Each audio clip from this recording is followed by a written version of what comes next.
Hello दोस्तों, मेरा नाम राजवीर है और मैं नेपाल के काठमांडू शहर में रहता हूँ। मैं अपने काम से काफ़ी अच्छे पैसे कमाता हूँ, लेकिन मेरे जितने भी जान पहचान वाले हैं वो इस काम को अच्छा नहीं समझते।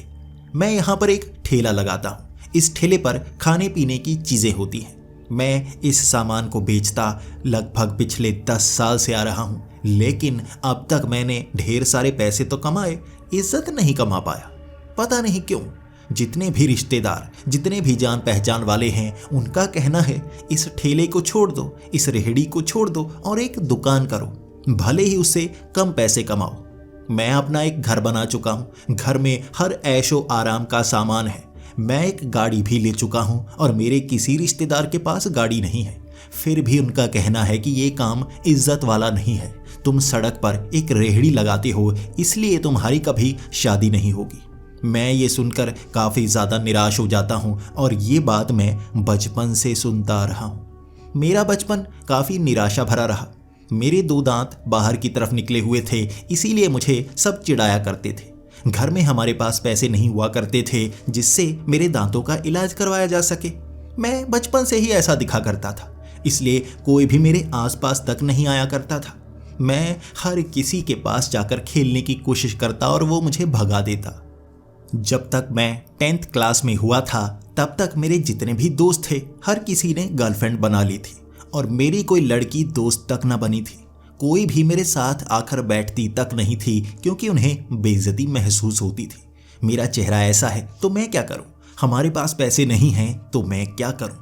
इस तरह मैं कॉलेज में भी गया। वहाँ पर भी मेरे सभी दोस्तों के पास गर्लफ्रेंड थी और अब यहाँ पर मुझे महसूस होना शुरू हो गया मेरा चेहरा ऐसा है, इसलिए लड़कियाँ दूर भागना शुरू हो जाती हैं। कॉलेज लाइफ बहुत बुरी रही थी और बीच में ही मुझे कॉलेज छोड़ना पड़ गया, क्योंकि मैंने ये रेहड़ी लगानी शुरू कर दी थी। मैं पढ़ने के लिए कैसे जाता जब हर कोई मेरी बेइज्जती करता? और शायद भगवान ने मेरे लिए इसी का चुनाव किया था। इस रेहड़ी में काम अच्छा चलने लगा। मैं पहले से ही बेइज्जत होता आ रहा था, इसलिए मुझे और ज़्यादा बेइज्जती महसूस नहीं हुई। लेकिन खाने पीने का सामान यहाँ पर किस तरह से बिकता आ रहा था कि हर दिन मैं काफ़ी कमाई करता।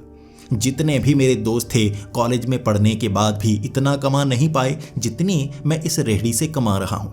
और उनके अंदर जैसे शर्म है, वो ये काम करना नहीं चाहते और मुझे चिढ़ाती हैं। लेकिन मैं इतने कमाता हूँ, हर किसी को बताता हूँ, उन्हें समझ में ही नहीं आती। और कॉलेज के बाद मुझे भी समझ में आ गई थी कि कोई भी लड़की मुझे पसंद करेगी ही नहीं। और इसके बाद मैंने दांतों के इलाज करवाने के बारे में भी कभी नहीं सोचा। डॉक्टर का कहना था तुम्हारा जबड़ा थोड़ा सा हिल सकता है, अगर इन दांतों को निकाला जाए तो तुम्हारे चेहरे की बनावट थोड़ी और बिगड़ सकती है। कोई मुझे पसंद तो करता नहीं था। इस रेहड़ी को मैं छोड़ नहीं सकता था। ये मेरा पसंद का काम था। बचपन से ही मुझे खाना बनाना बहुत ज़्यादा पसंद था और मेरे दोस्त कहा करते थे ये लड़कियों का काम है। क्यों? लड़कियों का काम क्यों है? लड़कों को खाना बनाना पसंद नहीं हो सकता? मैं घर में भी खाना बनाया करता था। माँ कभी कभी रोका करती थी, लेकिन वो मेरी पसंद का काम करने से ज़्यादा नहीं रोक सकती थी। मैं घर में खाना बनाता और सबसे स्वादिष्ट। इस रेहड़ी पर भी मैं नई नई चीज़ें हर बार लाता रहता हूँ जो लोगों को काफ़ी पसंद आती हैं। लेकिन 100 में से कोई एक होता है जो बेइज्जती करके चला जाता है। कैसा लड़का है, रेहड़ी लगा रहा है, तेरे पास तो काफ़ी पैसे हैं, गाड़ी भी है, रेस्टोरेंट खरीद ले। मैं उन्हें कहता हूँ जो एक रेहड़ी पर कमाई की जा सकती है वो रेस्टोरेंट में नहीं की जा सकती। ये मेरी समझदारी है।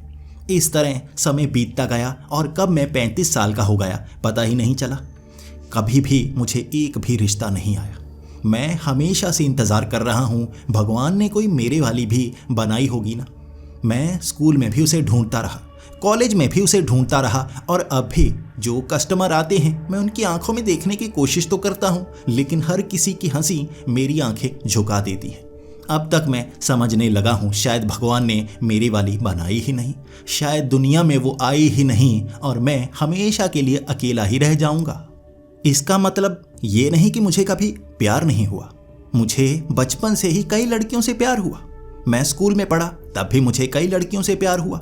कॉलेज में भी कई लड़कियों से प्यार हुआ और जैसे जैसे मैं बड़ा होता गया मैं समझता गया प्यार होता क्या है। हमारे इंसान के अंदर ऐसे हार्मोन बने हैं जो हमें दूसरे ऑपोजिट सेक्स को पसंद करवाते हैं, वो अट्रैक्टिव लगते हैं। ये हार्मोन के कारण होता है, प्यार कुछ नहीं होता। मैं अब ये समझने लगा हूँ और खुद को ये समझाता भी रहता हूँ।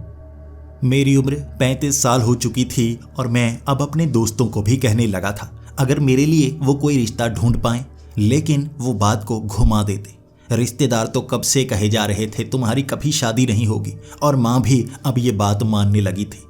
एक भी रिश्ता नहीं रहा था और मेरी माँ जहाँ भी रिश्ता लेकर जाती वहाँ से मना ही मिल जाती। हर निराश इंसान के अंदर एक शायर भी होता है, एक प्यार करने वाला भी होता है, एक अच्छा इंसान भी होता है, एक अच्छा दोस्त भी होता है। बस उसे समझने वाली मिलनी चाहिए। मेरे वाली शायद बनी ही नहीं।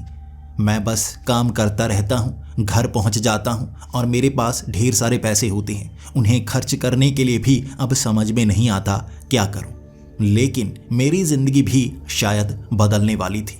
मैं कोई लड़की दोस्त बनाना चाहता था, भले ही वो मुझसे प्यार ना करे, बस कुछ बातें ही करे, साधारण बातें, प्यार की बातें भी नहीं। मैं चाहता था कभी किसी लड़की के पास बैठूं और कुछ गपशप कर पाऊं, अपने काम के बारे में बता पाऊं, या वो ही अपनी ज़िंदगी की वो भड़ास मुझ पर निकाल पाए, लेकिन मुझसे कोई बात तो करे। अब तक किसी लड़की ने बात की ही नहीं थी। और उस शाम भी मैं अपने दोस्तों के साथ बैठा हुआ था, क्योंकि पार्टी का इंतज़ाम मैं करता था, सबसे ज़्यादा मैं कमाता था। तो वो पीपल के पेड़ के नीचे हम बैठ जाया करते थे शहर से बाहर निकलकर, और वहाँ हमारी पार्टी होती थी।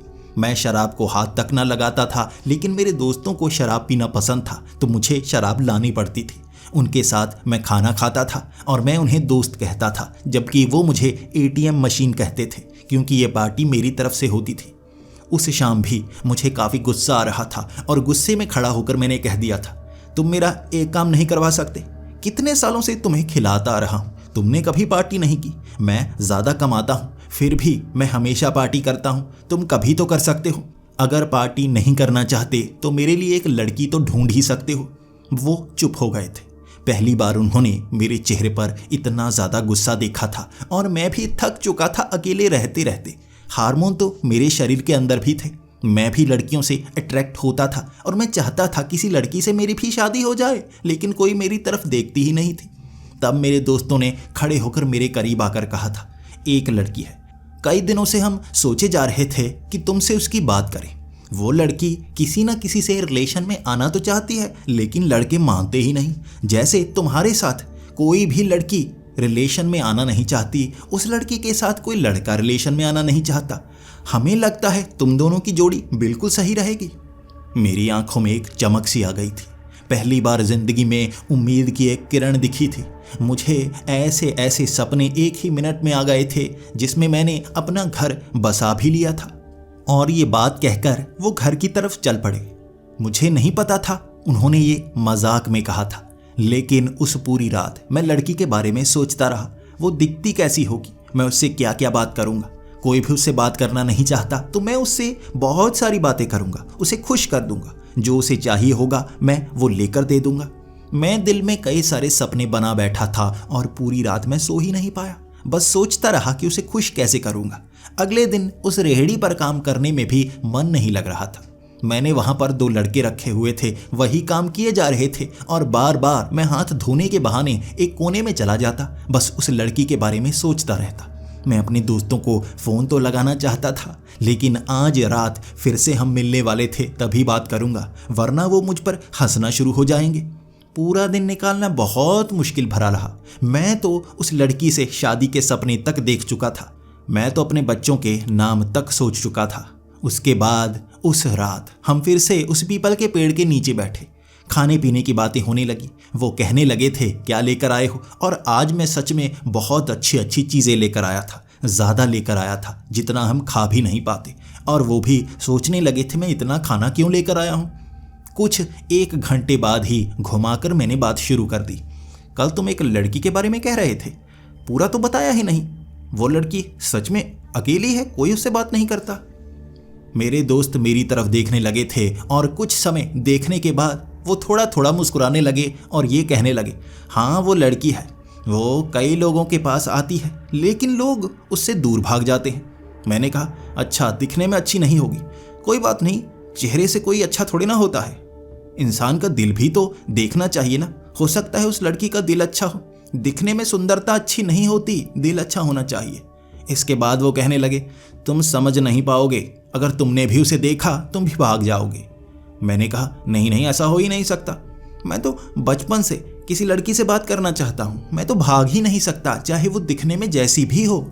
इसके बाद मेरे एक दोस्त ने कहा, वो तो ठीक है, लेकिन वो लड़की कहते हैं कि पतली है, इतनी पतली है कि हवा में उड़ती है। मैंने कहा, कोई बात नहीं, पतली है, मैं रेहड़ी लगाता हूँ, खाने पीने की इतनी चीज़ें हैं, हो सकता है उसके पास खाने पीने के पैसे ना हो, मैं खिलाऊंगा, अच्छे से खिलाऊंगा, और जितना खाना चाहेगी उतना खिलाऊंगा, बिल्कुल मोटी कर दूंगा। लेकिन अगर पतली भी रहना चाहती है कोई बात नहीं, मुझे कोई परेशानी नहीं। वो फिर से मुझ पर जैसे हंस रहे थे और मैं समझ नहीं पा रहा था वो मेरी खिंचाई कर रहे हैं या सच में एक लड़की के बारे में बता रहे हैं। इसके बाद मेरे एक दोस्त ने कहा, एक और बात है, उसे भीड़ भाड़ बिल्कुल भी पसंद नहीं है, उसे ऐसी खाली जगह पसंद है जहाँ पर बातें की जा सके। वो खाली खाली अकेलेपन में रहना ज़्यादा पसंद करती है। तो मैंने भी कहा, हाँ, कुछ लोगों को ऐसी आदत होती है अकेलेपन में रहना, वीरान जगह पर रहना, पहाड़ों में जाना, शहर की ये भीड़ भाड़ उन्हें पसंद नहीं होती। वैसे मुझे भी ऐसा ही पसंद है, मैं भीड़ भाड़ बिल्कुल पसंद नहीं करता, तुम्हें पता तो है, अकेला अकेला सा रहता हूँ और रात को ही तो तुम्हारे पास आता हूँ, बाकी काम करना पड़ता है शहर में रेड़ी में, तो वो मैं क्या कर सकता हूँ। तब वो सब हंसने लगे थे और उसके बाद मैं तब भी समझ नहीं पाया था वो मुझ पर हंस रहे हैं या इस बात पर हंस रहे हैं कि पहली बार कोई लड़की मेरे जैसी मिली है। बहुत समय मेरे ऊपर वो हंसते रहे और उसके बाद एक ने बताना शुरू किया, इस शहर के बाहर जो हमारा गांव है ना, वहाँ पर कहते हैं कि पीछे वाले जंगल में एक भूतनी है, बहुत लोगों को दिखती है और वो लोगों से बात करने के लिए उनके पास आती है, लोग भाग जाते हैं। वो हल्की इतनी है, कहते हैं थोड़ी थोड़ी हवा में उड़ती रहती है और इसी के साथ उसे अकेलापन पसंद है। वो जंगलों में रहती है, बाहर निकलना पसंद नहीं करती। वो मुझ पर हंस रहे थे और मैं बहुत ज़्यादा शर्मिंदा सा हो गया था। मैं इतना ज़्यादा शर्मिंदा हो गया था कि नज़रें झुका ली थी और आंखों से आंसू निकलने ही वाले थे, लेकिन उनके सामने और ज़्यादा बेइज्जत हो नहीं सकता था। तभी मैं हंसकर कहने लगा, अरे यार, कैसे कैसे मजाक करते रहते हो, मैं सोच रहा था सच में कोई लड़की है। तब उनमें से एक ने कहा, हाँ सच में है, हम मजाक नहीं कर रहे। कहते हैं कि उस गांव के पास वो भूतनी है, वो आसपास नजर आती है। वो कहते हैं कि सुंदर तो है, लेकिन लोग उनके पास जाने से काफ़ी डरते हैं क्योंकि भूतों के पास जाना खतरनाक होता है। कहते हैं कि वो थोड़ी बहुत बात करने की कोशिश करती है, लेकिन जब वो हवा में उड़ने लगती है थोड़ा थोड़ा उसका रूप बदलता है, हर कोई डर कर भाग आता है। वैसे तुम्हारे जैसी ही है, जैसे तुम्हारे दांत बाहर की तरफ निकले हुए हैं, तुम भी वैम्पायर जैसे लगते हो और वो भी एक भूतनी है, जोड़ी तो अच्छी बन सकती है। ये कहते वो मुझ पर हंस रहे थे और मैं खुद पर हंसना शुरू हो गया था। उस रात उन्होंने मुझे बहुत निराश कर दिया था। मैं घर आया और अपने ऊपर हंस रहा था, अपनी निराशा से रो रहा था। मैं तो सपने संजो बैठा था और वो लड़की तो भूतनी निकली। वो लड़की मौजूद भी है या कहानियां हैं, मैं भूतों पर यकीन नहीं करता था और पूरी रात मैं रोता रहा था। अगली सुबह काम पर जाने का मन नहीं कर रहा था, लेकिन काम पर तो जाना ही पड़ता है, चाहे मजबूरी जितनी भी बड़ी हो। अगले 3 दिन तक शाम को मैंने पार्टी की ही नहीं। मैं बहुत निराश था और उन पर गुस्सा भी था। मेरे ये दोस्त मेरे किसी काम नहीं आने वाले, बस मुझसे पार्टी लेते रहते हैं। बार बार उनके फ़ोन आते और मैं फ़ोन उठाता तक नहीं। 3 दिनों तक बस जो लड़की के मैंने सपने संजोए थे वही मेरे सामने आते रहे और चौथे दिन मैंने सोच लिया, भूतनी है तो क्या हुआ, एक बार देख कर तो आता हूँ। इसके बारे में मैंने एक लगाव सा बना लिया था, उसकी तरफ जैसे मैं खींचने लगा था। जिंदगी में पहली बार किसी ने मेरे साथ किसी लड़की का नाम जोड़ा था, भले ही मजाक में क्यों नहीं। मैं उस सुबह सीधा उस गांव की तरफ निकल पड़ा था। मैं उस जंगल में जाना चाहता था। कहाँ पर है वो भूतनी जो लोगों से बात करना पसंद करती है। मैं कभी किसी लड़की से बात नहीं कर पाया, भूतनी से ही कर लेता हूँ। इसीलिए उस जंगल में मैं पहुँच गया था। वो गांव में कई लोग मुझे चेता रहे थे, उस गांव में कई लोग मुझे चेतावनी दे रहे थे।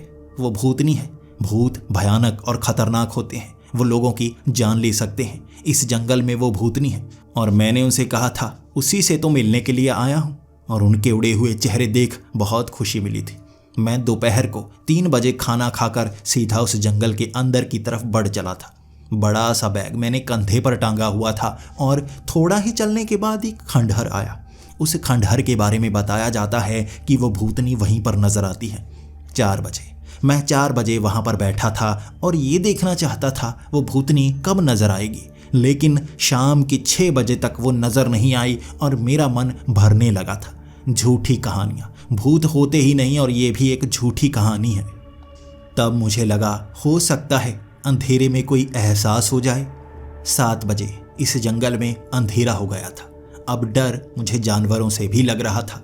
ऐसा लग रहा था कोई जानवर यहाँ आ ना जाए जो मुझे नुकसान ना पहुंचा दे। तब 7 बजे उस खंडहर में बैठा, आसपास से आ रही जानवरों की आवाज़ें, पंछियों की आवाज़ें भी मुझे डराने लगी थी। मैं भूतों पर यकीन नहीं करता था, लेकिन भूत होते तो खतरनाक हैं, ये कहानियाँ सुनी थी। कहीं ये भूतनी ना होकर एक इंसानी भूत हुआ, यानी मर्द हुआ, फिर क्या करूँगा? वो तो नुकसान पहुँचाएगा ना। वहाँ 7 बजे निकलने की कोशिश की थी, लेकिन वो पायल की आवाज़ जो खंडहर के पीछे से आई थी, मेरे कानों में वो आवाज़ खनक सी गई थी। कोई भी यहाँ मेरी जगह पर होता तो भाग निकलता, क्योंकि उसे पता चल जाता भूतनी आ गई है। ये मैं था जिसे बहुत ज़्यादा खुशी हुई। वो पायल की आवाज़ जितनी आती जा रही थी, मेरी खुशी बढ़ती जा रही थी। मैं वहाँ पत्थरों की 2 कुर्सियाँ बना चुका था।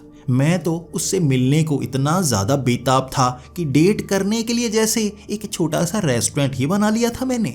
और तब मैंने देखा एक खंडहर की दीवार के ऊपर से जैसे छलांग लगाकर आई काले कपड़ों में एक लड़की।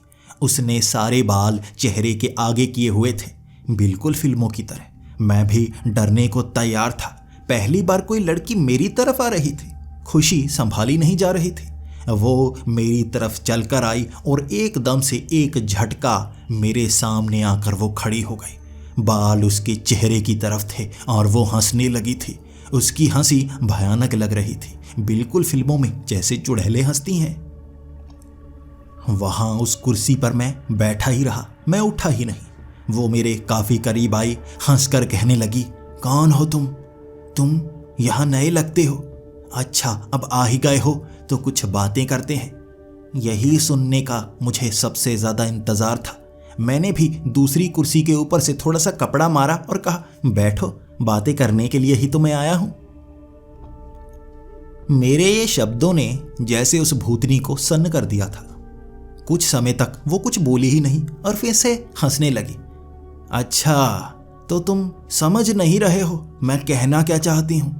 तुम्हें खुद समझाना होगा। ये कहकर उसने अपने चेहरे से बाल हटाए। वो थोड़ी थोड़ी खूबसूरत भी लग रही थी, थोड़ी थोड़ी भयानक भी लग रही थी। चेहरा बहुत खूबसूरत, लेकिन आंखें बिल्कुल सफ़ेद जैसे कोई चुड़ैल हो। उसके बाल हवा में लहरा रहे थे। उसकी नाक थोड़ी सी लंबी थी, लेकिन इसे चुड़ैल की नाक नहीं कह सकते, किसी मॉडल की नाक कह सकते हैं। वो भी मुझे काफ़ी ज़्यादा सुंदर लग रही थी, लेकिन वो मुझे डराने के लिए मेरी तरफ पड़ी और कहने लगी, तुम डर नहीं रहे? मैं एक चुड़ैल हूँ, चुड़ैल से तो हर कोई डरता है, तुम क्यों नहीं डर रहे? तब ये बात सुनकर मेरी हंसी निकल गई। मैं शर्म के मारे मुस्कुराया था और 1 मिनट के लिए वो भी पीछे हट गई। अच्छा, मुझे डराने के लिए नकली दांत लगा कर आए हो? तब मैंने मुस्कुराना बंद कर दिया और कहा, नकली दांत नहीं है, ये मेरे असली दांत है। यकीनन जहां भी रहते होगे दहशत तो फैला रखी होगी तुमने। मैं उसकी बातों पर हंसने लगा था और कह रहा था, ह्यूमर अच्छा है तुम्हारा। और वो भी हंसकर कहने लगी, मैं सच्चाई बता रही हूँ, इसमें कोई ह्यूमर नहीं है। हम दोनों एक दूसरे से बात कर रहे थे। वो जैसे चुड़ैल बनकर मुझे डराने की कोशिश कर रही थी और मेरा भोलापन उसकी हर बातों पर मैं यकीन करता आ रहा था। तब वो काफ़ी समय तक खड़ी रही, मुझसे डरावनी डरावनी बातें करती रही। मैं इंसान को खा तक सकती हूँ, मैं एक चुड़ैल हूँ। उसने हवा में लहरा कर भी दिखाया, उसके पाँव हवा में उड़ रहे थे। तो मैं भी उसे देखकर खुश हो गया। कोई बात नहीं, आओ बैठो, इस तरह हवा में कब तक उड़ती रहोगी, थक जाओगी, आओ बैठकर बात करते हैं। और वो हर बार हैरान हो जाती। मैं वो था जो एक चुड़ैल से भी डर नहीं रहा था। वो समझ रही थी शायद मैं पागल हूँ। मैं पागल नहीं था, मुझे उससे लगाव सा हो गया था। पहली लड़की जो मुझसे बात कर रही थी वो उस कुर्सी पर बैठ चुकी थी। उसके बाद मैंने बैग से एक लंबी सी बोतल निकाली, वो बोतल सामने रख दी। उस बोतल में लाल रंग का गुलाब रख दिया, आसपास 2 मोमबत्तियां रख दी। इसी के बाद मैंने वहां खाने पीने का थोड़ा सा सामान बिछा दिया और उस चुड़ैल का चेहरा देखने लायक था। वो समझ नहीं रही थी मैं कर क्या रहा हूं, इसलिए चुप करके बस देखती जा रही थी। मेरी ये पहली डेट थी, इसलिए मुझे तो बहुत ज़्यादा खुशी हो रही थी, लेकिन वो खुशी उसके चेहरे पर नज़र नहीं आ रही थी। तो मैंने भी कह दिया, अच्छा चुड़ैल हो, तुम क्या खाना चाहोगी? कुछ जानवर का मांस या कोई खून? पहले पता होता तो मैं खून लेकर आता ना। मेरी ये बात सुनकर वो बहुत ज़्यादा हंसने लगी थी और कुछ समय तक वो हंसी रोक नहीं पाई। उसके बाद चुप हो गई और कहने लगी, तुम पागल भी नहीं हो, थोड़े से भोले हो, लेकिन तुम्हें इतनी तो समझ है मैं चुड़ैल हूँ, फिर भी भाग नहीं रहे हो। इस तरह से तैयारी करके आए हो कौन तुम? कोई जादूगर, कोई तांत्रिक तो नहीं जो मुझे वश में करने आया हो? मैंने अपने कपड़ों की तरफ देखा और उससे कहा, तुम्हें मैं कोई तांत्रिक नजर आता हूं? तो वो हंसकर कहने लगी, इससे पहले यहाँ पर जितने भी इंसान आते हैं डर कर भाग जाते हैं। 2-3 बार तांत्रिक आए थे मुझे काबू करने के लिए, बिना कपड़ों के भगाया यहाँ से उनको, बिना कपड़ों के, और कई जानवर उनके पीछे छोड़ दिए। बड़ी मुश्किल से जिंदा बचे थे, दोबारा आने की हिम्मत नहीं की। तुम भी तांत्रिक ही हो सकते हो जो बिल्कुल डर नहीं रहे, और बातें किस तरह की कर रहे हो समझ में नहीं आ रही। तो मैं थोड़ी सी निराशा से नीचे सर झुकाकर कहने लगा, अब क्या करूं, जिंदगी में कभी किसी लड़की से बात ही नहीं की, तुम पहली हो, तुमसे बात करना अच्छा लग रहा है। तो वो भी मुस्कुराकर कहने लगी, हाँ बात करने में तो तुम भी अच्छे लग रहे हो, किसी इंसान से इतनी ज्यादा बातें मैंने कभी नहीं की, तुम पहले इंसान हो। उस दिन उससे ढेर सारी बातें की थी और 12 बजे के करीब वो कहने लगी थी, तुमसे बातें करके अच्छा लगा, बहुत समय बाद किसी से इतनी ज्यादा बातें की है, मेरे जाने का समय है और मैं तुम्हें नुकसान नहीं पहुंचाना चाहती, तुम जा सकते हो। तुम्हें भी शायद एक लड़की से बात करके अच्छा लगा होगा। मैंने कहा, बहुत अच्छा लगा, बहुत ज़्यादा अच्छा लगा। मेरे दोस्तों ने तुम्हारे बारे में जो भी बताया था, तुम तो उससे भी ज़्यादा अच्छी हो। वो मुस्कुराकर गई थी और जाते जाते मुझसे कहकर गई थी, दोबारा कभी मन करे तो मिलने आ जाना। मैंने कहा, कल ही आऊँगा, मेरा तो अभी मन कर रहा है। मैं तो कह रहा हूँ जाओ मत, यहीं रुकी रहो, यहीं बैठकर बातें करते रहते हैं। वो मुस्कुराकर वहाँ से चली गई थी और रात को 2 बजे वापस उस गांव में पहुंचा था मैं। उस गांव में बिल्कुल अंधेरा था और मैं अंधेरे में चले जा रहा था। आगे एक बूढ़ा आदमी घर के बाहर बैठा था, शायद गर्मी से बेहाल होकर घर से बाहर आया था और मुझे देखकर हैरान, ये लड़के इस तरह सड़कों पर अकेले क्यों घूम रहा है? कोई चुड़ैल चिपक गई? फिर मत कहना। मैं तब उसको ये कहने लगा था, तुम्हारे मुंह में घी शक्कर, काश ऐसा हो जाए। मेरी तरफ वो देखता रह गया था और धीरे धीरे मैं आगे की तरफ चल पड़ा था। उसका हैरान चेहरा था, वो समझ नहीं पाया था मेरे शब्दों का मतलब क्या है। आखिर मेरे शब्द इतने बुरे नहीं थे कोई समझ ना पाए, मैं तो सही से कहकर आया था। मैं उस सुबह घर पहुंचा था और पूरा दिन सोचता रहा था। मैं काम पर फिर से अगले दिन जाना ही नहीं चाहता था और एक और लड़का जो वहां काम पर मैं रखना चाहता था उसे रख लिया और कहा, आज शाम मुझे जल्दी निकलना है, इसलिए पूरा दिन मैं सोना चाहूँगा। वहाँ उस लड़के ने काम किया था दिन भर और रात को लगभग 8 बजे मैं उठा था और भाग निकला था उस जंगल की तरफ। मैंने अपने दोस्त की एक बाइक ली और सीधा जंगल के पास पहुँचा। बाइक लगाई और 9:30 बजे मैं उस खंडहर में पहुँच गया था। वो चुड़ैल उस खंडहर के पीछे हवा में इस तरह से लहरा रही थी जैसे तैयारी कर रही हो लड़ने की, तैयारी कर रही हो किसी को डराने की। लेकिन मुझे दूर से आते हुए देख वो भी जल्दी से मेरे करीब आई और कहने लगी, सच में तुम तो आ गए, मुझे लगा था मजाक कर रहे हो, कल जिंदा बचकर तुम्हें खुशी हुई होगी। मैं तो सोच रही थी कल तुमने अपने शरीर को किस तरह से संभाला, मुझे लगा था तुम अंदर से डर रहे होगे, बाहर से बातें कर रहे हो, लेकिन तुम तो सच में मुझसे मिलने आ गए। मैंने कहा, हाँ कल मज़ा ही बहुत आया, तुमसे बातें करने में बहुत ज़्यादा अच्छा लगा, फिर से तुम्हारे लिए कुछ ना कुछ लेकर आया हूँ। वो भी काफ़ी खुश थी, मेरे साथ उस कुर्सी पर बैठ गई थी और कह रही थी, अच्छा क्या लेकर आए हो? मैंने उस झोले के अंदर से बहुत सारी चीज़ें निकाली।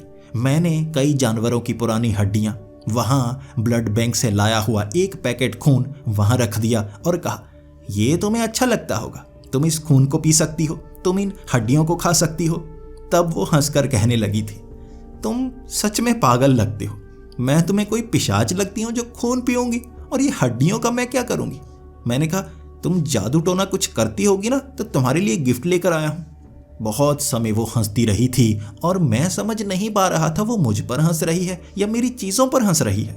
तब उसने कहा, चुड़ैल इस तरह की चीजें नहीं खाती, जो तुम खाते हो वही मुझे दे सकते हो। कल तो मैंने इसलिए नहीं खाया, मुझे लग रहा था तुम कोई तांत्रिक हो, मुझे फंसाने की कोशिश करोगे, लेकिन आज मुझे तुम पर भरोसा है, तुम हो ही ऐसे।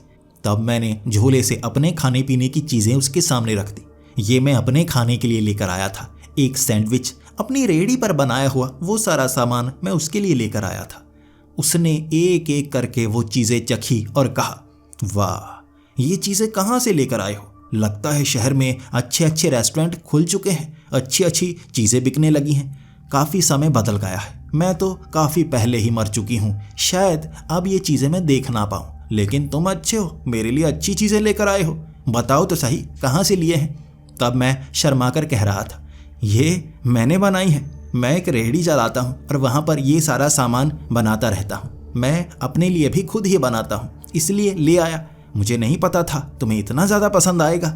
वो मेरी आंखों की तरफ देखती रही थी और कह रही थी, अच्छा तुम खाना बना लेती हो, इतना अच्छा, वाह कमाल ही है, तुम पर तो लड़कियां मरती होंगी ना, ऐसा अच्छा खाना बनाने वाला लड़का। हर कोई लड़की तुमसे मिलना चाहती होगी, तुमसे शादी करना चाहती होगी। तब मैं निराश होकर कह रहा था, ऐसा नहीं है, मेरी तो कोई इज्जत तक नहीं करता, कोई लड़की मुझसे बात तक नहीं करना चाहती। तुम्हें पता है कल जब मैं तुमसे बात कर रहा था मुझे कितनी ज्यादा खुशी हुई। जिंदगी में पहली बार किसी लड़की से बात की थी। मैं तुम्हें पसंद सा कर रहा हूं क्योंकि तुम भी मेरे जैसी ही हो, आधी पागल। वो बड़ा खुलकर हंस रही थी और बहुत देर हंसती रही और उसके बाद कहने लगी, वाह पहली लड़की जो तुम्हें पसंद आई है, जिसने तुमसे बात किया है, तुम तो यकीनन मुझसे प्यार ही करने लगे होंगे। मैं शर्मा सा गया था। उसके बाद मैंने अपनी आंखें ऊपर की और कहा, पसंद तो सच में आ गई हो तुम, पता नहीं ये प्यार है या हार्मोन है, लेकिन सच में कुछ तो हो रहा है मेरे दिल में। वो चुप सी हो गई थी। उसके बाद गुस्से में उसने अपने एक भयानक रूप को आगे लाया। उसका चेहरा थोड़ा थोड़ा भयानक हुआ था। वो मेरी तरफ डराने के लिए बढ़ी और मैं कह रहा था, इतने से मैं नहीं डरने वाला, कोई भयानक सा रूप बनाओ, मैं देखना चाहता हूं तुम क्या क्या बन सकती हो। उसने दोबारा अपना सुंदर वाला चेहरा बना लिया। अजीब पागल इंसान हो, डरते ही नहीं, अब और कितना भयानक बनूं? मैंने कहा, मैं खुद को हर रोज आईने में देखता हूं, तुम्हें लगता है मुझसे भयानक कोई होगा? इस तरह का मजाक हम करते जा रहे थे और वो भी हंसती जा रही थी। आज पहली बार मैंने किसी लड़की पर लाइन मारी थी। अमूमन लड़कियां मुझसे दूर भागती थी, बात तक नहीं करती थी। ये बात भी करने लगी थी और बार बार मैं इससे फ्लर्टिंग करता रहता। मैं बार बार इसे कहता, तुम थोड़ी सी भयानक लगती हो, लेकिन सच में तुम सुंदर बहुत हो। मैं बार बार तुम्हें देखता ही रहता हूँ, इतनी सुंदर, चुड़ैल कैसे हो सकती हो? तुम्हें तो कोई परी होना चाहिए। और वो हर बार शर्मा देती। इस तरह लगभग 15 दिनों तक मैं वहां जाता रहा, उससे फ्लर्टिंग करता रहा। मैं सोच रहा था किसी न किसी तरह से तो पट ही जाएगी, लेकिन वो बार बार मना कर देती। लेकिन उसे वहां आना बहुत ज़्यादा पसंद था। वो उस खंडहर में मुझसे मिलने के लिए ही आया करती थी। लेकिन ये 16वां दिन था। मैं सीधा 8 बजे वहां पर पहुंच गया था।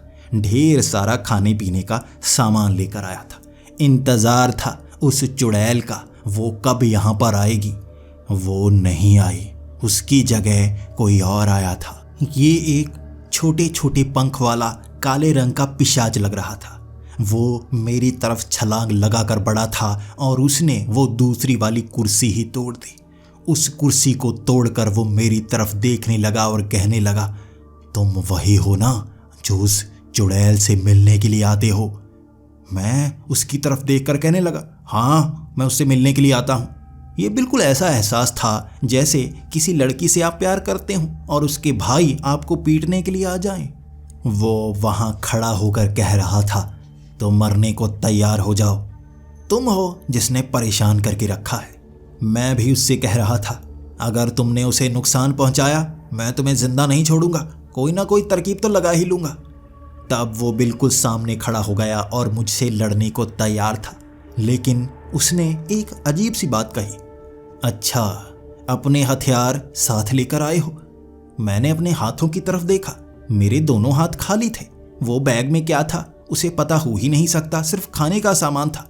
मैंने उससे कहा, हथियार? मैं कोई हथियार नहीं लेकर आया, इन खाली हाथों से लड़ूंगा। तो वो कहने लगा, तुम्हारे ये 2 दांत किसी हथियार से कम हैं क्या?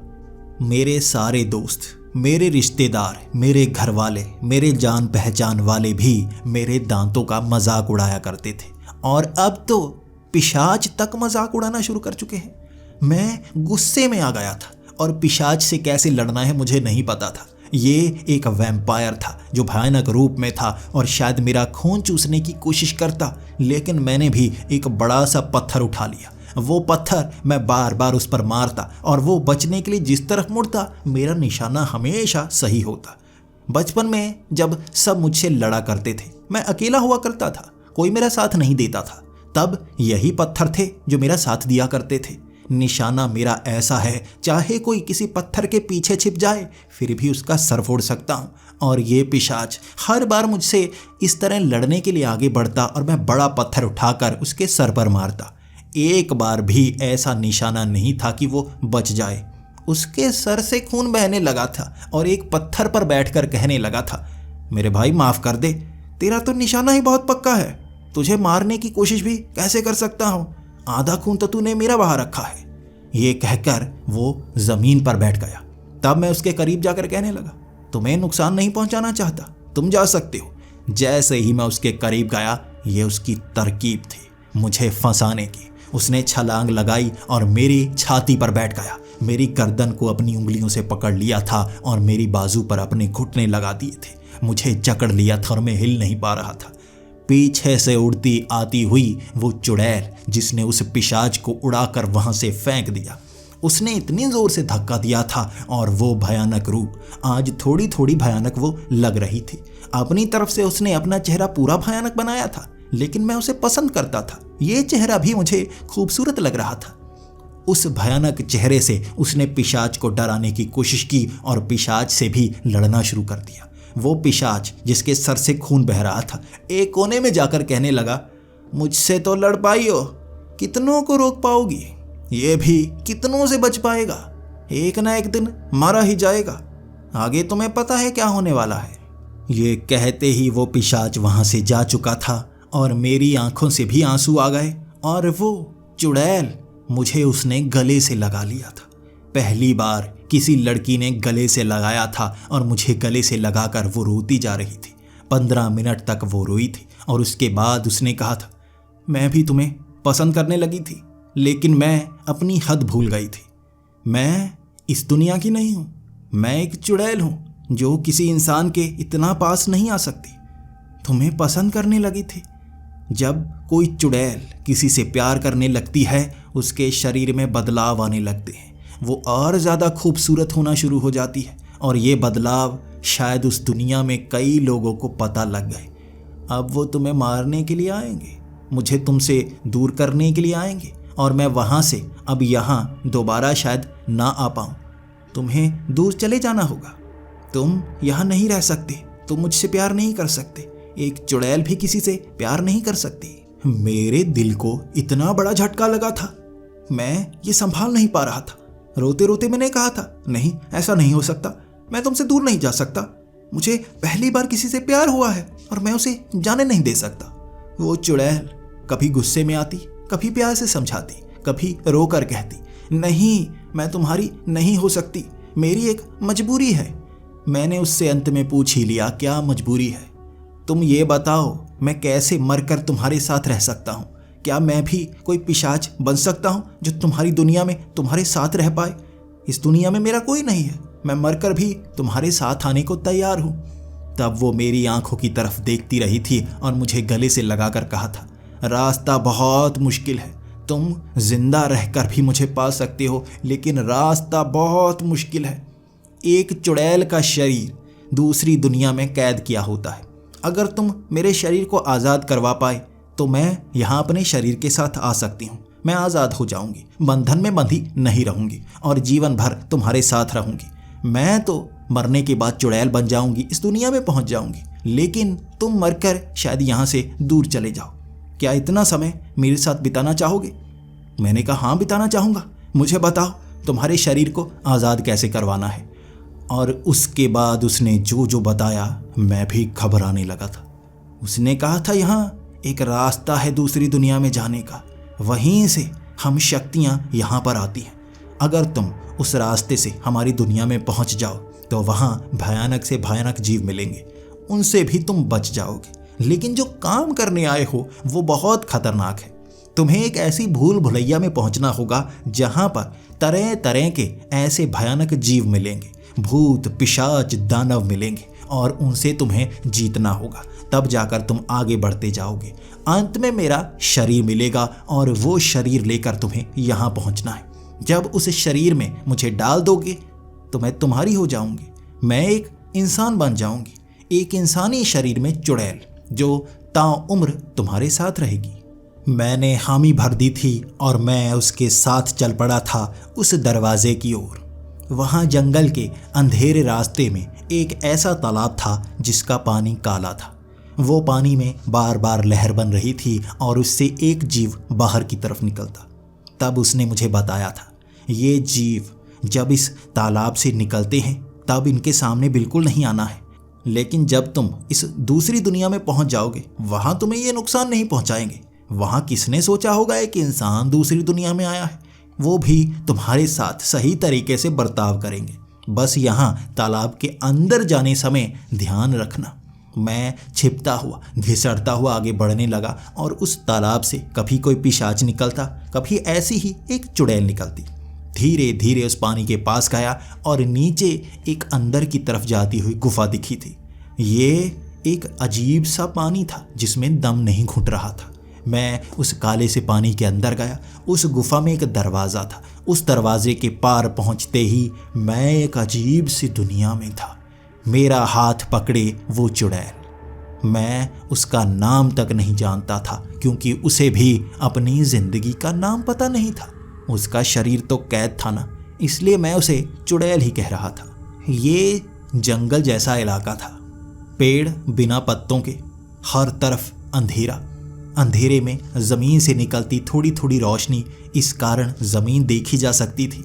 लेकिन भयानक और भूतिया से पेड़, आसपास से चलकर जाते हुए भूत, काले साए, अधकटे से जानवर, ऐसे ऐसे जीव देखे थे जो मुझे हैरान कर रहे थे। और बार बार हर किसी को देखकर मैं डर सा जाता, लेकिन कोई भी जैसे मेरे चेहरे से ज़्यादा भयानक नहीं था। हर कोई मुझे देखता और मुझसे भी डर जाता। मैंने खुद से डरते हुए भूत देखे थे। मेरे दांत हैं ही ऐसे, मैं क्या करूं? मैं बस उस चुड़ैल के सामने सुंदर बनना चाहता था। मैं अब आगे बढ़ने लगा था। वो मुझे एक रास्ते पर ले जाती रही और मैं उसके साथ चलता रहा। आगे पहुंचकर एक बड़ा सा महल सा बना हुआ था, लेकिन क्या बताऊं, आगे से महल, पीछे बिल्कुल सपाट, बिल्कुल कुछ नहीं। जैसे सामने से एक ईंट का महल का एक दीवार जैसा ढांचा तैयार कर दिया हो और पीछे कुछ भी नहीं। जैसे ही उस दरवाजे के अंदर गया था, सामने ये गुफाओं जैसा कुछ था।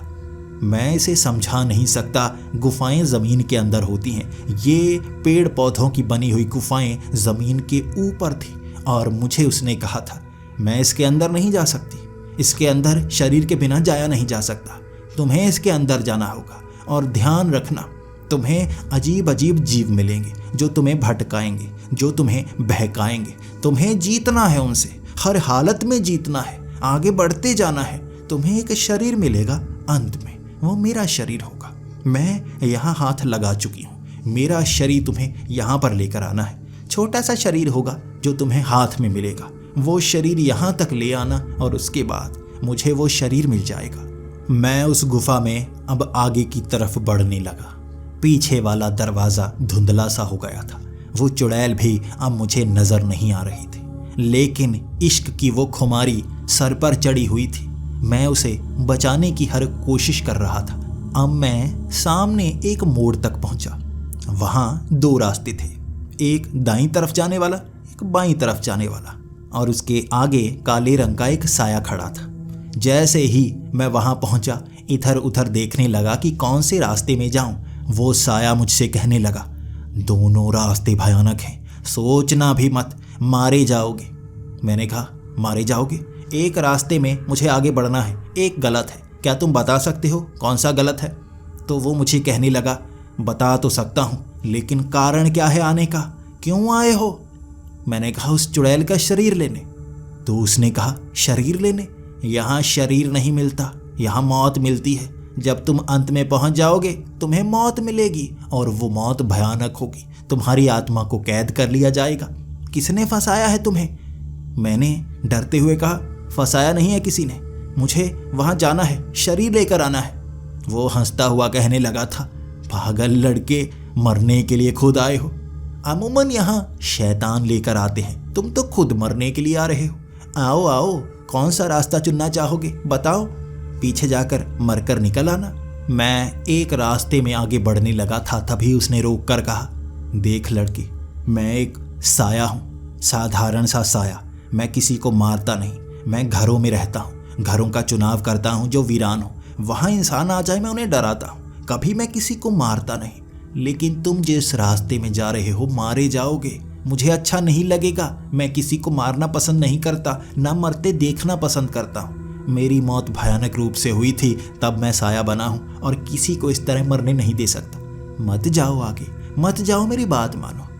लेकिन मैं उस रास्ते आगे बढ़ना चाहता था, तभी मैंने सोचा इस रास्ते आगे जाने से ये रोक रहा है, दूसरे रास्ते का चुनाव करके देखता हूँ। तब मैं कहने लगा, ठीक है, इस रास्ते में मौत होगी तो मैं दूसरे रास्ते चलता हूँ। जैसे ही मैं उस रास्ते में जाने लगा, उसने मुझे कहा, चले जाओ, इस रास्ते से ठीक है, फिर भी तुम बच जाओगे, घूमकर यहीं निकल आओगे और दरवाजे से बाहर चले जाना।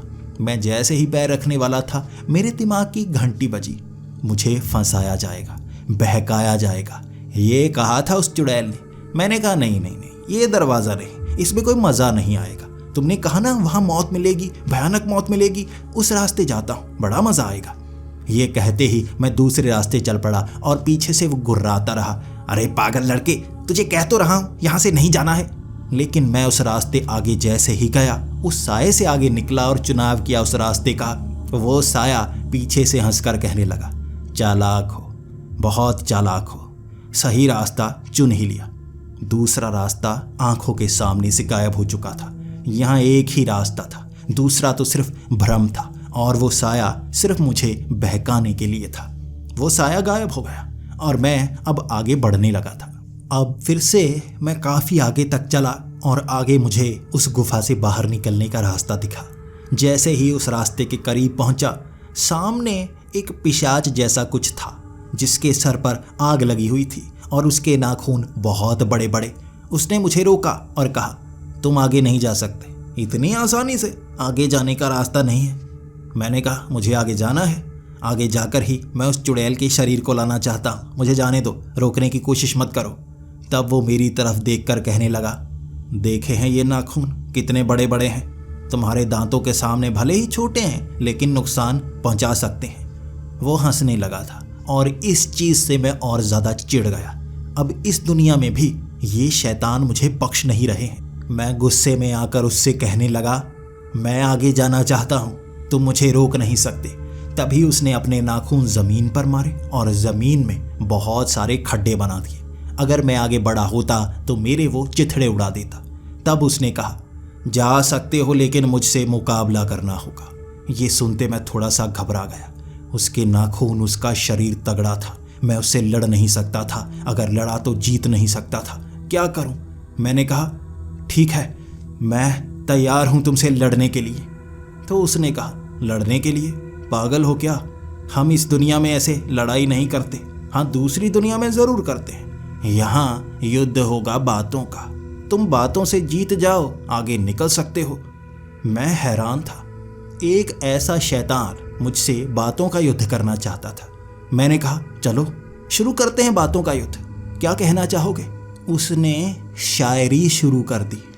वो यहाँ मुशायरा लगाना चाहता था और चाहता था मैं अपनी शायरी से उसे हराऊं। उसने पहली शायरी शुरू की, इंसान आया दुनिया से लिए बड़े बड़े दांत, समझ रहा है जीत जाएगा, कर देगा वो 5। मैं मुशायरा नहीं कर सकता था। शायरी मैंने काफ़ी सुनी थी, भयानक से भयानक, घटिया से घटिया सुनी थी, शायद इससे भी ज़्यादा घटिया, लेकिन बात मेरे दांतों पर आ गई थी। अंदर से वो गुस्सा निकल रहा था और गुस्से ने बना दी वो शायरी। कौन हो तुम, कहाँ से आए हो और क्या चाहते हो?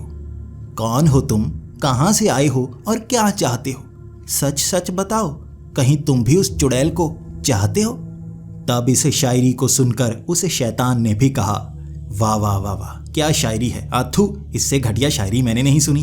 तो मैंने कहा, वाह तुम्हारी बहुत अच्छी है, अब मुकाबला करो, तुम्हें लग रहा है तुम हारने वाले हो, तुमसे भी घटिया शायरी करने वाला कोई आ गया। तब वो शैतान आगे कहने लगा, कौवे चढ़े पहाड़ पर उड़ते उड़ते जाएं, कौवे चढ़े पहाड़ पर उड़ते उड़ते जाएं, देखा एक इंसान जिसके दांत जुड़ते जुड़ते जाएं। मैं समझ गया था ये वो शायरी सुना रहा है जिससे मुझे दुख लगे। मेरे दांतों को मेरी कमज़ोरी समझ रहा था और मैंने भी तब दिमाग लगाया, इसकी कमज़ोरी क्या हो सकती है। मैंने भी एक ऐसी शायरी बोली जिसने उसे चुप करवा दिया।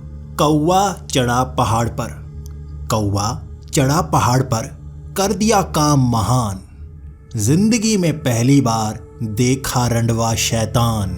मेरे ये वो शब्द थे जिससे वो बहुत ज़्यादा चिढ़ गया।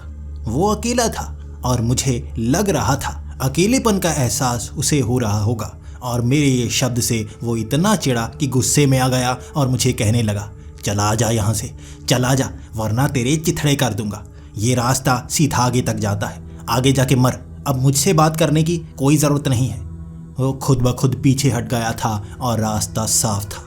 मैंने एक और अड़चन पार कर ली थी और उसके बाद सीधा मुझे छोटा सा शरीर दिख रहा था जो एक बड़े पत्थर पर रखा हुआ था।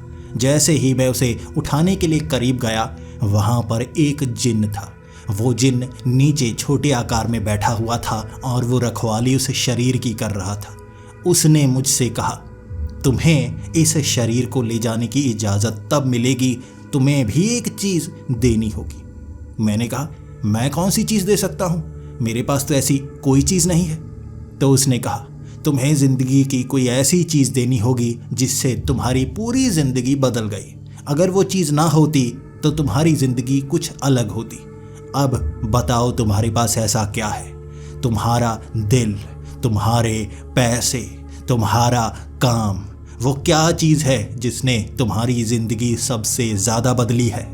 ये जिन्न मेरी वो चीज़ मांग रहा था। शायद उसके बाद मुझसे सब कुछ छिन जाता। ऐसी कौन सी चीज़ है जो मुझे मिल चुकी है, मेरी है? वो चुड़ैल अभी तक मेरी हुई नहीं है तो उसे मैं दे नहीं सकता। मुझे इस चीज़ की बहुत ज़्यादा खुशी हुई। मैं सोचने को मजबूर होता जा रहा था और वो हंसता जा रहा था।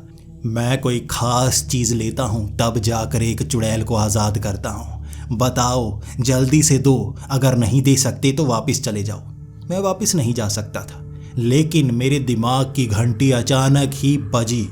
उस जिन्न ने कभी सोचा तक नहीं होगा मैं वहाँ पर क्या रखूँगा। उसने हथेली आगे की तरफ बढ़ा दी। उसने कहा, रखो यहाँ पर वो चीज़, रखो यहाँ पर। और मैंने, आप सोचिए क्या रखा होगा।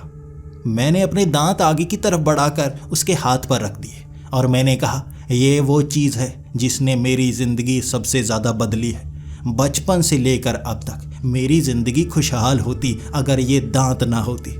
ये बाहर की तरफ निकले हुए दांत, इसने मेरी ज़िंदगी बर्बाद कर दी है। ले लो इसे, इस शापित दांतों को ले लो। जैसे ही मेरे दांत उसके हथेली को छुए थे, एक झटका सा लगा। मेरे आगे वाले 2 दांत गायब हो चुके थे। मैं बूढ़ा बन चुका था, यानी कि मेरे दांतों की जगह कुछ नहीं। लेकिन मैं पहले से शायद ठीक ही लग रहा हूँ। इसके बाद वो लंबे से दांत वो उस जिन्न के लग चुके थे और वो पहले ही भयानक था। और यकीन कीजिए, मेरे ये दांत लगने के बाद उसका चेहरा, मेरी खुद की चीख निकल गई थी और मैं चीखते चीखते उस छोटे से शरीर को उठाकर बाहर की तरफ भागने लगा और कहने लगा, रखे रहो, मैं वापस नहीं लेना चाहता। यह कहता हुआ मैं बाहर की तरफ भागा था और पीछे से उसके चीखने की आवाज़ें भी आ रही थी, कमीने, ये क्या कर दिया कमीने। और उसकी चीखों ने मुझे काफ़ी ज़्यादा हैरान किया। मैं भागकर उस दरवाजे के पास पहुंचा था और मुझे वो चुड़ैल नज़र आई ही नहीं थी। मैं उसका इंतज़ार कर रहा था। उस दरवाजे के बाहर बैठी वो रो रही थी। उसने जैसे ही मेरी तरफ देखा, भागकर मुझे गले से लगा लिया। मुझे उम्मीद नहीं थी, तुम उस शैतान के पार चले गए, एक जिन से भी सौदा कर लिया, क्या दिया उसे? उसके ये शब्दों का जवाब मैंने हंसकर दिया था। मेरी जिंदगी की वो चीज़ जिससे मेरी जिंदगी बदल गई, मेरे दांत। वो भी हंसी थी और मैं भी हंसा था। इसके बाद वो रास्ते से हम बाहर आ गए और उस जंगल में, उस शरीर में वो चुड़ैल साधारण स्त्री बन गई थी। वो मुझे गले से लगाकर कह रही थी कि मैं अब सारी जिंदगी तुम्हारे साथ बिताना चाहती हूँ। एक इंसान को क्या चाहिए, एक आदमी को क्या चाहिए? उसे प्यार करने वाली एक बीवी। मुझे वो मिल चुकी थी। इसके बाद मैं उसे अपने घर ले आया। हमने मंगनी की और जल्द ही शादी की डेट फिक्स कर दी। मेरी शादी होती हुई देख हर कोई हैरान था और यकीन कीजिए वो चुड़ैल इतनी ज़्यादा सुंदर थी, पूरा शहर जल गया था। और कई लोगों को ये तक पता नहीं था, भले ही वो खूबसूरत लड़की के शरीर में तो आ गई थी तो वो चुड़ैल है। कोई उसे छेड़ने की हिम्मत तक न करता। वो जब ऐसा रूप किसी को दिखाती वो भाग जाता। अब मेरी भी परेशानियां बहुत कम हो चुकी हैं और मेरे घर में एक चुड़ैल बीवी आ चुकी है।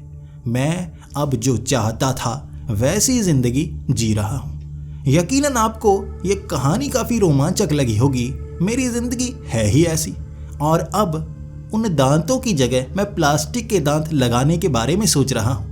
पहले कभी सोचा ही नहीं। शायद मेरे दांतों की ये कहानी आपके लिए भी काफ़ी अजीब होगी और आपके लिए ये सबक भी होगा। वो चीज़ें जो आपको लगता है आपके पास हैं और आपका बुरा कर रही हैं, असल में वो एक खास काम के लिए आपके पास होती हैं और भविष्य में जाकर हर वो छोटी चीज़, वो बुरी चीज़ आपके काम ज़रूर आती है।